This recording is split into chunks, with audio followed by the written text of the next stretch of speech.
কোষ বিভাজন অধ্যায়ের একটি নতুন টপিক বা রিসেন্টলি ২ বছর ধরে আবুল হাসান স্যার এড করেছে নতুন এডিশনের বই, সেটা হচ্ছে কোষ চক্রের নিয়ন্ত্রক।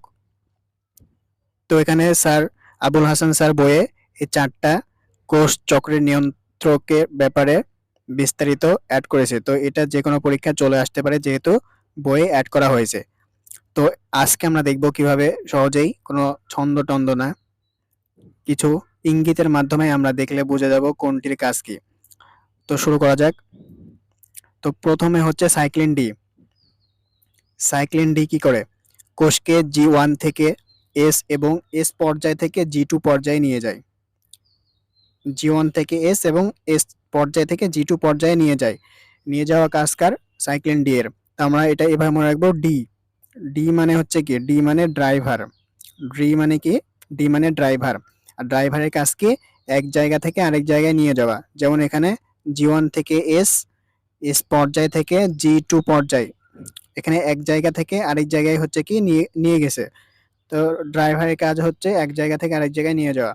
তাহলে এটা G1 থেকে S এবং S পর্যায় থেকে G2 পর্যায়ে নিয়ে যায় কোন সাইক্লিন? Cyclin D. ডি তে ড্রাইভার। তারপরে হচ্ছে সাইক্লিন ই। সাইক্লিন ই এর কাজ কি? সাইক্লিন ই এর কাজ হলো এস পর্যায়ে D1 রেপ্লিকেশনের জন্য কোষকে কি করে? কোষকে প্রস্তুত করে। আমরা জানি ই, এখানে ই মানে হচ্ছে ইকুইপ হয়। ইংলিশে একটা ওয়ার্ড আছে তে ইকুইপ, আর ইকুইপ মানে হচ্ছে প্রস্তুত করা। তো সাইক্লিন ই দেখলে আমরা বুঝবো যে ই মানে ইকুইপ, ইংলিশে ইকুইপ মানে হচ্ছে কি প্রস্তুত করা। তাহলে এস পর্যায়ে এমসিকিউ যদি আসে, এস পর্যায়ে ডিএনএ রেপ্লিকেশনের জন্য কোষকে প্রস্তুত করে কোনটি?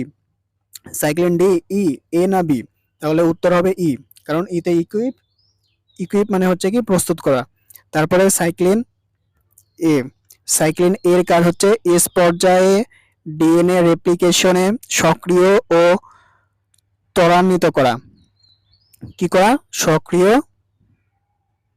সক্রিয় ও ত্বরান্বিত করা।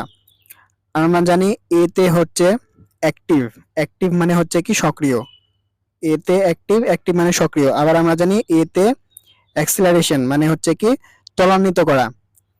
এতে অ্যাক্টিভ মানে সক্রিয়, আবার এতে হচ্ছে অ্যাক্সিলারেশন মানে হচ্ছে ত্বরান্বিত করা। ইংলিশ ওয়ার্ড, দুইটাই ইংলিশ ওয়ার্ড। তাহলে প্রশ্ন যদি বলে এস পর্যায়ে ডিএনএ রেপ্লিকেশনে সক্রিয় ও ত্বরান্বিত করে কোনটি? তাহলে সক্রিয় মানে হচ্ছে কি অ্যাক্টিভ, তোমার মাথায় আসবে সক্রিয় মানে অ্যাক্টিভ, ত্বরান্বিত করা মানে অ্যাক্সিলারেশন। তাহলে কি হবে অ্যান্সার? সাইক্লিন এ। তো খুব সহজেই ওয়ার্ড দিয়েই আমাদের কিন্তু এগুলো সব মনে থাকছে। তারপরে সাইক্লিন বি।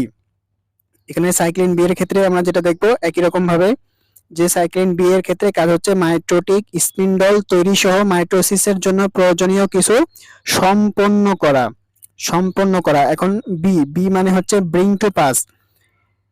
বি তে হচ্ছে ব্রিং টু পাস, ইংলিশ একটা ইডিয়ম ফ্রেজ নাকি, এটা হচ্ছে গ্রুপ ভার্ব টাইপ কিছু একটা ছিল। বি তে ব্রিং টু পাস, আর ব্রিং টু পাস মানে হচ্ছে কি সম্পন্ন করা। ব্রিং টু পাস মানে সম্পন্ন করা। তাহলে আমরা যখন দেখবো যে মাইটোটিক স্পিন্ডল তৈরি সহ মাইটোসিসের জন্য প্রয়োজনীয় সবকিছু সম্পন্ন করে কোনটি? তাহলে সম্পন্ন করা মানে হচ্ছে bring to pass. Bring to pass এর বি তে সাইক্লিন বি।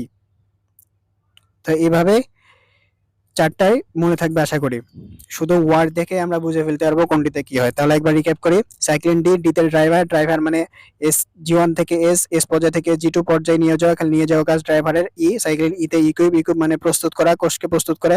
সাইক্লিন এ মানে অ্যাক্টিভ, এ মানে অ্যাক্সিলারেশন মানে সক্রিয় ত্বরান্বিত করে। বি, সাইক্লিন বি তে bring to pass, bring to pass মানে সম্পন্ন করা, তার মাইটোসিসের জন্য প্রয়োজনীয় সবকিছু সম্পন্ন করে সাইক্লিন বি।